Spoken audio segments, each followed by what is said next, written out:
We all know the old trope of the tinfoil hat-wearing conspiracy theorist who believes crazy things like the government is spying on us, and the military is spraying things in the sky, and the CIA ships in the drugs. Except those things aren't so crazy after all. As it turns out, many of the old conspiracy theorist fantasies are actually true. Here are 5 examples of things that were once derided as zany conspiracy paranoia, and are now accepted as mundane historical fact. Number 1. The CIA ships in the drugs. The Central Intelligence Agency, the most well-known branch of America's shadowy intelligence community, features in a number of popular conspiracy theories. One of the theories about the CIA's dirty dealings that has been around for decades is that the agency helps bring illegal drugs into the United States. But this isn't just a theory. In fact, the CIA has been involved in drug running from its very inception. Just months after its creation in 1947, the agency began a relationship with the Corsican mafia that controlled the old port of Marseille in post-war France. That relationship involved a quid pro quo. The CIA would protect the mafia if the mafia would keep the communists from taking control of the port. In this case, protecting the mafia meant protecting their most lucrative business, which just happened to be smuggling heroin into the United States. This French connection thrived for decades, with the majority of the heroin in the US in the post-war period coming via France under the watchful eye of the CIA. From the Korean War to the Vietnam War and beyond, CIA-supported warlords used CIA-run airlines like Air America to ship heroin from the Golden Triangle at the borders of Thailand, Laos, and Myanmar. As even the New York Times reported, the agency prevented the Bureau of Narcotics and Dangerous Drugs from monitoring drug trafficking in the region. They even stopped an investigation into an Air America DC-3 loaded with heroin packed into boxes of Tide soap powder that had been seized on its way to the US. In the 1980s, yet more agency involvement in drug smuggling rings came to light. This time it was drug traffickers connected to the Contras in Nicaragua that received help from the agency. After the Contra-connected trafficking came to light, a Senate investigation headed by Senator John Kerry confirmed government complicity in the drug trade. As for the CIA, it's denied ever aiding or condoning drug smuggling.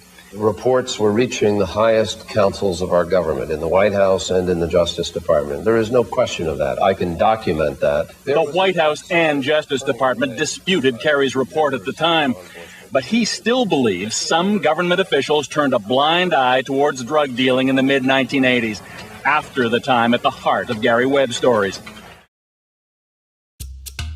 In the 1990s, award-winning journalist Gary Webb traced the Contra's CIA-protected backers to cocaine shipments into the US, and, ultimately, to the crack epidemic of the 1980s. Stories of CIA drug running continue to be covered up almost as quickly as they are exposed. From the CIA Beach 200 that was apprehended in Nicaragua with 1,100 kilos of cocaine, to the crash of a Grumman Gulfstream II that had been used for CIA rendition flights that was carrying 3.3 tons of Colombian cocaine. Then there's the CIA's relationship with Afghan drug warlord Ahmed Wali Karzai in Afghanistan, and the admission that the Sinaloa cartel was aided by US agencies, and the recent confession that famed Colombian drug king Pablo Escobar worked for the CIA. At this point, the fact that the Central Intelligence Agency has facilitated drug running into the United States is one of the worst-kept secrets in history. I will tell you, Director Deutsch, as a former Los Angeles police narcotics detective, that the agency has dealt drugs throughout this country for a long time.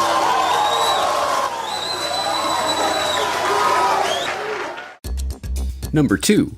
The government is spraying us from the skies. It is incumbent on everyone who wishes to remain in the respectable, polite circles of society that they deride all chemtrail theorists as kooky fringe-nut wingbats, or whatever the ad hominem du jour is. I mean, who could actually believe that the government would ever coordinate a program to spray toxic chemicals on unwitting citizens?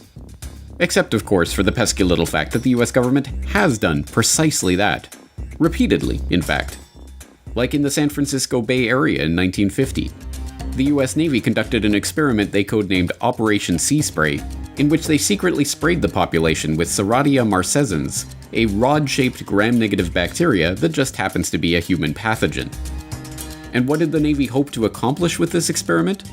Why, to determine the susceptibility of a big city like San Francisco to a bioweapon attack by terrorists, of course. And what did they actually accomplish? The death of at least one person and the hospitalization of many others. Which, I suppose, answers the experimenter's question, doesn't it? Are San Franciscans susceptible to a bioweapon attack by terrorists? Well, yes, evidently. Assuming by the word terrorist you mean the US Navy. So surely this type of thing was just a one-off. They never tried something like this before or since, right? Right? Oh, of course they did. Like in 1953, when the US Army secretly dumped a carcinogen on unknowing Canadians in Winnipeg and Alberta as part of a Cold War weapons test. In fact, in 1977, the US Army confirmed that they conducted 239 germ warfare tests in open air between 1949 and 1969, using the public as human guinea pigs in New York, San Francisco, Key West, and numerous other cities. But don't worry, everyone. I'm sure the government wouldn't be doing anything like this to the unaware masses today. That's just crazy talk. KSLA News 12 discovered chemtrails are even mentioned by name in the initial draft of House Bill 2977 back in 2001 under the Space Preservation Act. But the military denies any such program exists. Jeff Farrell, KSLA News 12 reporting. And, it turns out until 9 years ago, the government had the right under U.S. law to conduct secret testing on the American public under specific conditions. Only a public outcry repealed part of that law, with some exceptions. Number 3. Governments stage terror attacks. Over the last decade, internet conspiracy analysts have brought the term false flag to the public consciousness. In naval warfare, a false flag refers to an attack where a vessel flies a flag other than their true battle flag before engaging their enemy. It is a trick, designed to deceive the enemy about the true nature and origin of an attack, and it has been used over and over by government after government for hundreds of years in order to motivate their people for war. In the 1780s, Swedish King Gustav III, looking to start a war with Russia in order to shore up his own domestic political power, dressed some of his own troops in Russian military uniforms and ordered them to attack a Swedish outpost on the Russian border. The ruse worked, and the Swedes, outraged at this supposedly Russian attack, gave the king the authority to launch a defensive war. In 1931, the Japanese were looking for a pretext to invade Manchuria. On September 18th of that year, a lieutenant in the Imperial Japanese Army detonated a small amount of TNT along a Japanese-owned railway in the Manchurian city of Mukden. The act was blamed on Chinese dissidents and used to justify the occupation of Manchuria just 6 months later. When the deception was later exposed, Japan was diplomatically shunned and forced to withdraw from the League of Nations.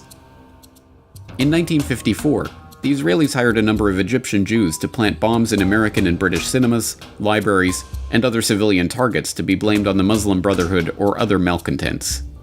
The plan, known as the Lavon Affair, was part of an effort to convince the British to retain their military presence in the occupied Suez Canal zone. Several bombings took place, but the British were ultimately forced out after Nasser nationalized the canal in 1956. In August 1964, the USS Maddox, a US destroyer on patrol in the Gulf of Tonkin, believed it had come under attack from North Vietnamese Navy torpedo boats, engaging in evasive action and returning fire. The incident led to the Gulf of Tonkin resolution authorizing President Johnson to begin open warfare in Vietnam. It was later admitted that no attack had occurred, and in 2005 it was revealed that the NSA had manipulated their information to make it look like an attack had taken place. In June 1967, the Israelis attacked the USS Liberty, a US Navy technical research ship conducting maneuvers off the coast of Egypt. The ship was strafed relentlessly for hours in an attempt to blame the attack on Egypt and draw the Americans into the Six-Day War, but amazingly the crew managed to keep the ship afloat. In 2007, newly released NSA intercepts confirmed that the Israelis knew they were attacking an American ship, not an Egyptian ship, as their cover story has maintained. In the fall of 1999, a wave of bloody apartment bombings swept through Russian cities, killing 293 people and causing widespread panic. Although blamed on Chechen terrorists, later that month FSB agents were caught planting the exact same type of bombs as in the other blasts. The government claimed that the FSB bomb was part of a security exercise, but the terror hysteria of the apartment bombings were used to justify Russian aggression in Chechnya and win public approval for a full-scale war. Russian troops entered Chechnya the next month.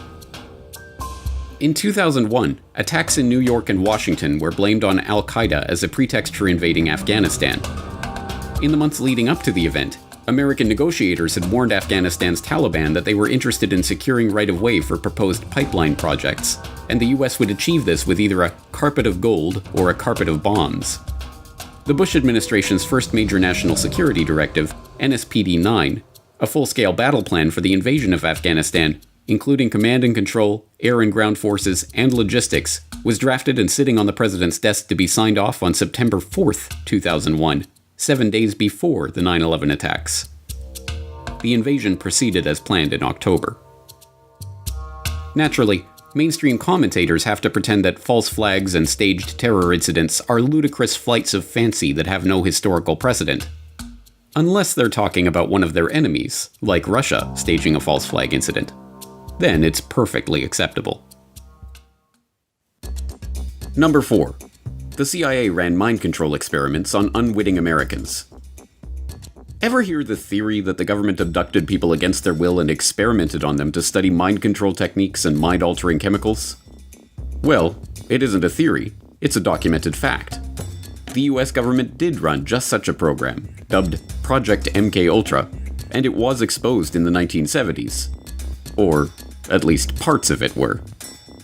What we don't know about Project MKUltra and its affiliated sub-projects could probably fill several warehouses with books, but what we do know is voluminous and scary enough. The formerly top-secret program was as horrific as any dystopian fantasy ever devised, and is now openly acknowledged and documented. Even the Wikipedia article on the subject admits that the project was completely illegal, employed unwitting test subjects, and attempted to manipulate people's mental states and alter brain functions through the surreptitious administration of drugs, especially LSD and other chemicals, hypnosis, sensory deprivation, isolation, verbal and sexual abuse, and other forms of torture. Some aspects of the MKUltra nightmare are relatively well known by now. One series of experiments, presided over by Sidney Gottlieb, involved administering LSD to unwitting Americans, including mental patients, prisoners, drug addicts, and prostitutes. This included Operation Midnight Climax, in which unsuspecting men were drugged and lured to CIA safe houses by prostitutes on the CIA payroll. Their sexual activity was monitored behind one-way mirrors and used to study the effect of sexual blackmail and the use of mind-altering substances in field operations. Another experiment, dubbed MKUltra Subproject 68, was overseen by the esteemed psychiatrist Dr. Ewan Cameron. This subproject involved Dr. Cameron using LSD, paralytic drugs, electroshock therapy, and drug-induced comas to attempt to wipe patients' memories and reprogram their psyche. When brought to light, the program was identified as an attempt to refine methods of medical torture for the purpose of extracting information from unwilling sources, and condemned. Lawsuits regarding the blatantly illegal experimentation conducted by Cameron continue to this day. Yet despite CIA assurances that the program was scrapped in 1973, would the CIA ever lie to us? Documentary evidence continues to emerge that the program was far more extensive and horrific than the public was ever told. But simply pointing to the documented horrors that took place during the officially acknowledged period of the officially acknowledged program's officially acknowledged existence is enough to make even the most stubborn conspiracy deniers squirm in their seats. MKUltra would mostly be remembered for its drug experiments. I'm going to give you this cup that contains lysergic acid 100 microgram. Will you drink it? That's acid.